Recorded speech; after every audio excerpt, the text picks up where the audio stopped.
Welcome to ओजस्वी English classes. Friend, जैसा कि हमारी वर्ड्सवर्थ की सीरीज चल रही है, बहुत इंपॉर्टेंट क्वेश्चन है ये जो वर्ड्सवर्थ के मैं यहाँ पे आपको करा रही हूँ। ठीक है, इससे पहले मैं एक वीडियो डाल चुकी हूँ, अगर आपने नहीं देखी है तो प्लीज़ आप मेरे चैनल पर विजिट करके वीडियो देख सकते हैं। दोस्तों, ये बहुत इंपॉर्टेंट क्वेश्चन हैं जो आपको पता होने ही होने चाहिए, क्योंकि ये एग्जाम्स में आने वाले क्वेश्चन हैं सारे। ठीक है, इनमें एक भी क्वेश्चन वेस्ट नहीं है और एग्ज़ाम के नज़रिए से बहुत इंपॉर्टेंट है। ठीक है, तो शुरू करते हैं हमारा आज का वीडियो। अगर आप मेरे चैनल पर नए हैं तो प्लीज़ सब्सक्राइब कर लीजिए सबसे पहले, एंड लाइक कर लीजिए। दोस्तों, लाइक आप करते हो, कमेंट करते हो तो अच्छा लगता है ना। और आपके लाइक और कमेंट्स नहीं आते हैं तो अच्छा नहीं लगता है, क्योंकि मेहनत करती हूँ मैं आपके लिए, है ना। कोई पेमेंट आपसे नहीं लेती हूँ, बट बस आपके लिए मेहनत करती हूँ, है ना, और आप ही के लिए है दोस्तों।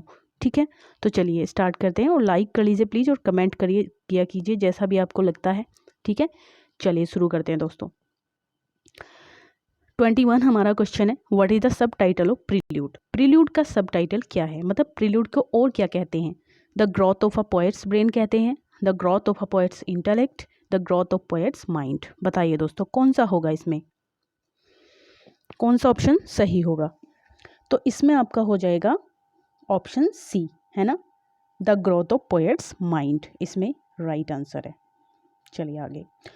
Prelude is in, prelude is in मतलब कितनी बुक्स हैं प्रील्यूड में। 40 बुक्स हैं, 18 बुक्स हैं, 20 बुक्स हैं, या फिर इनमें से कोई भी नहीं है, none of this.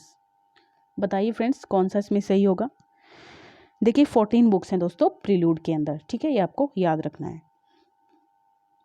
Next question है, what is the complete title of the poem immortality odd. Immortality odd जो इनकी पोएम है, इसका पूरा टाइटल क्या है। ठीक है, शॉर्ट में तो इसको इमॉर्टलिटी ऑड कह सकते हो आप, बट इसका पूरा नाम क्या है। Ode intimations of immortality from recollection of early childhood 1803 to 6। Ode and imitation, ode to imitation from recollection of youth 1803 to 6, या फिर नन ऑफ दिस। बताइए कौन सा इसमें आंसर होगा दोस्तों। इसमें आपका हो जाएगा ए।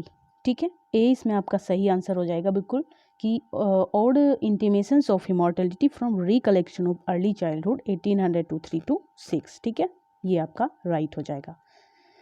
इन which poem does Wordsworth call a child best philosopher, mighty prophet, seer blessed. मतलब कौन सी पोएम में राइटर ने एक बच्चे को ये संज्ञाएं दी हैं कि बेस्ट फिलोसफर, माइटी प्रॉफिट, या फिर शेयर ब्लेस्ड। और टू डिवाइनिटी में, इंटीमेशंस ऑफ इमॉर्टलिटी में, प्रील्यूड में, या नन ऑफ दीज। दोस्तों, कौन सा है इसमें ऑप्शन, बताइए जल्दी से। तो इसमें आपका हो जाएगा इंटीमेशंस ऑफ इमॉर्टलिटी। ठीक है, आपको याद रखना है दोस्तों कि इंटीमेशंस ऑफ इमॉर्टलिटी, जिसमें एक बच्चे को माइटी प्रॉफिट कहा है वर्ड्सवर्थ ने, फिलोसफर कहा है, और शेयर ब्लेस्ड कहा है। चलिए आगे चलते हैं। The complete title of poem Tintern एबे is composed a few miles above Tintern Abbey on revisiting the bank of the Wey during a tout July 13, 1798. Wordsworth revisited the place in 1798.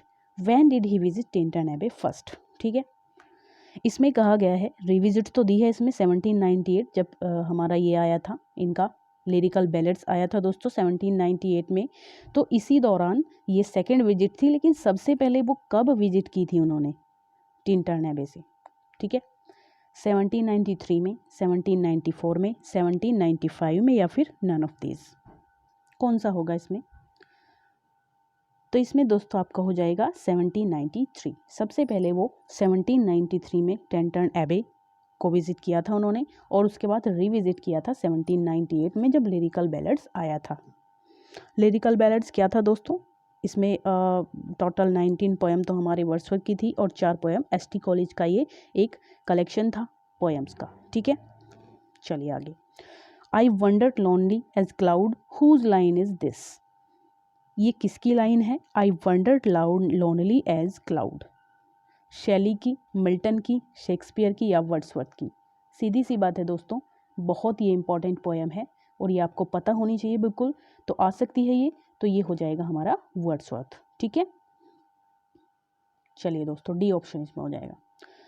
10,000 saw I at a glance, what did Wordsworth see at glance।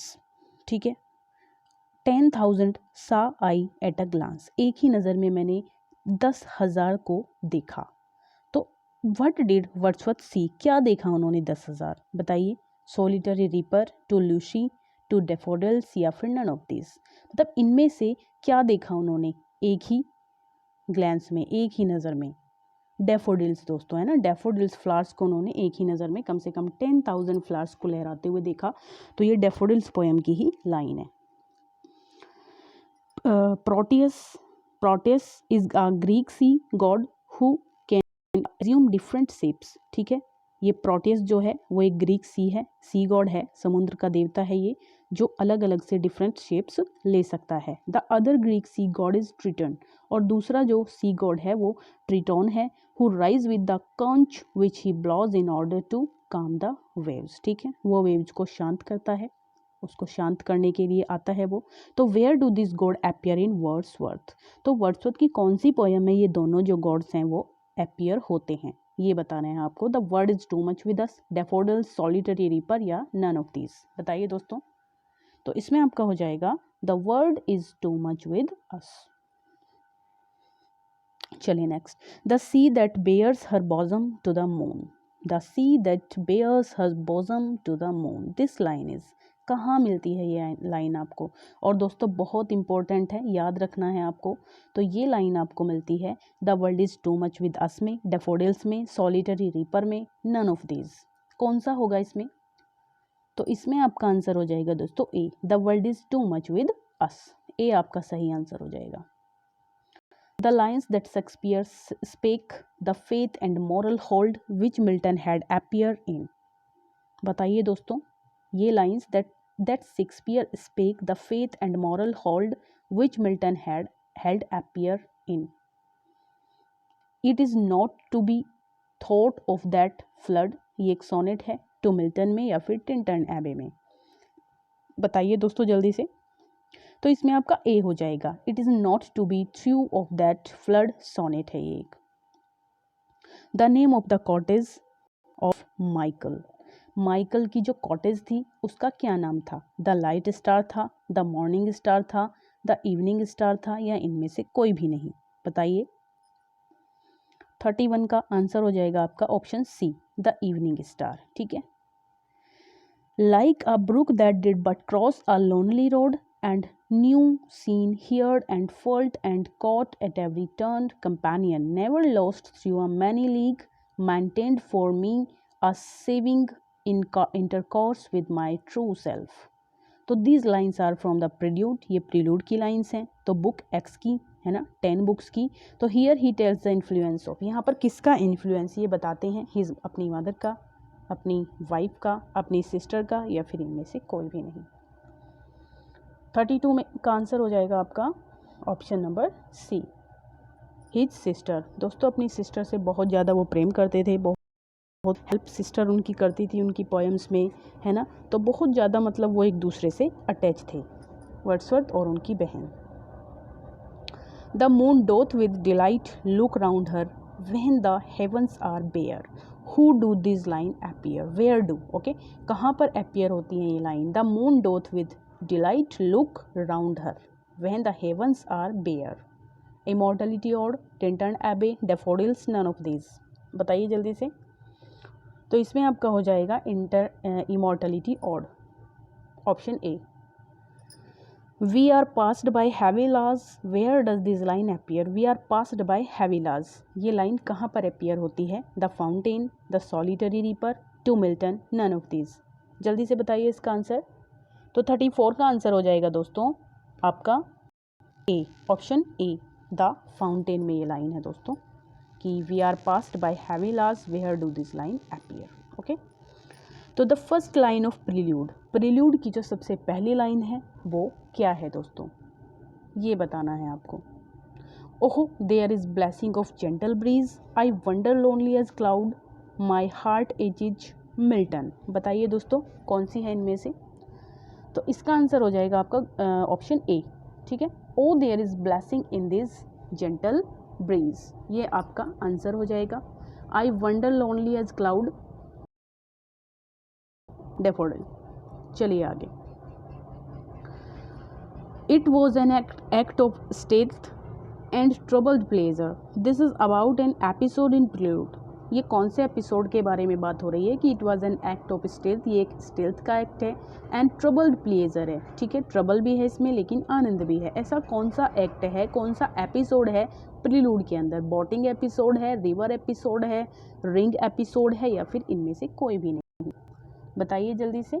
तो 36 में आपका हो जाएगा it was an act of stealth, ठीक है। इसमें आपका हो जाएगा दोस्तों ऑप्शन ए। बोटिंग एपिसोड जो है ये काफ़ी मतलब प्लेजर वाला भी है और ट्रबल्ड वाला भी है। Dust as we are the immortal spirit grows like harmony in music. कहाँ पर है ये लाइन दोस्तों? Dust as we are the immortal spirit like harmony in music. तो ये इमॉर्टलिटी ऑड में है, प्रील्यूड 1 में है, प्रील्यूड 2 में है, या फिर none of these? Option number 20 का हो जाएगा प्रील्यूड 1 में। 38 question number, praise to the end thanks to the mean which nature designed to employ, ठीक है। Praise to the end thanks to the mean which nature design to employ this line from. कहाँ से है ये line दोस्तों? Prelude से है, 1 से है, प्रील्यूड 2 से है, प्रील्यूड 3 से है, या फिर नन ऑफ दिस? कौन सा होगा इसका आंसर? तो इसका आंसर आपका हो जाएगा दोस्तों ऑप्शन ए, प्रील्यूड 1 से ही है ये भी, ठीक है। चलिए आगे चलते हैं। Question number 39, a 6 years darling of a pygmy size to whom is Wordsworth referring. बताइए दोस्तों ये किसको कह रहे हैं Wordsworth? A 6 years darling of a pygmy size, किसके बारे में बोल रहे हैं ऐसा? बताइए जल्दी से दोस्तों। तो इसमें आपका हो जाएगा ऑप्शन सी, कॉलरिज चाइल्ड, है ना। कॉलरिज चाइल्ड के बारे में वो ऐसा बोल रहे हैं कि अ 6 year darling of a pygmy size, ठीक है। चलिए दोस्तों क्वेश्चन नंबर लास्ट 40 है और लास्ट क्वेश्चन है ये। तो the still sad music of humanity this line is from.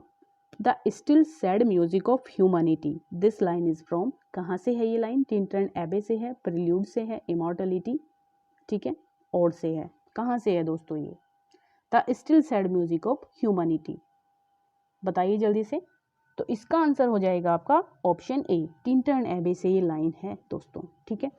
तो ये था हमारा आज का वीडियो दोस्तों। अगर आपको अच्छा लगा है तो प्लीज़ लाइक ज़रूर कीजिए। क्वेश्चन बहुत अच्छे हैं तो नोट करते रहिए आप एक तरीके से इनको, एक तरीके से नोट्स अब बना लीजिए। जो इंपॉर्टेंट क्वेश्चंस हैं उनको ही आपको ज़्यादा से ज़्यादा रिवाइज़ करना है, क्योंकि क्वेश्चन जो हमारा एग्ज़ाम पेपर है एडिट जूनियर का वो ज़्यादा दूर नहीं है। टीजीटी पीजीटी की तो हम बाद में आराम से तैयारी कर लेंगे, लेकिन अभी यहाँ पर जितने क्वेश्चंस हमको याद हो जाएं वो कम है, ठीक है। तो थैंक यू दोस्तों वीडियो देखने के लिए, एंड शेयर कीजिए प्लीज़ अपने फ्रेंड्स को ताकि उनको भी इसका फ़ायदा हो सके, और लाइक ज़रूर किया कीजिए, शेयर करिए और सब्सक्राइब कीजिए जो नए हैं, ठीक है। Thank you so much guys.